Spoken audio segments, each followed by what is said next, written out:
Two main reasons people don't stretch or work on their flexibility is one, because it's boring, and two, they don't have time. So we are going to tackle those two issues using your Stryke Recovery Massage Gun and focusing on our hamstring flexibility. Using your bullet head attachment, I'm going to turn it on to the highest setting. Get a bench or a step, you don't even have to lie down onto the ground. Turn your massage gun upside down and work the full length of your hamstring, so behind one leg.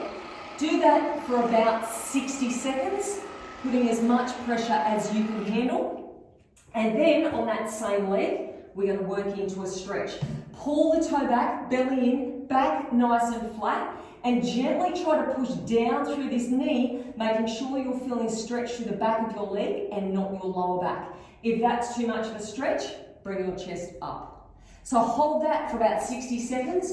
Do exactly that again. Massage gun behind the leg. When you stretch the next time, you should be able to get a little bit lower down. Exactly the same thing on the other side, and see the benefits through your flexibility.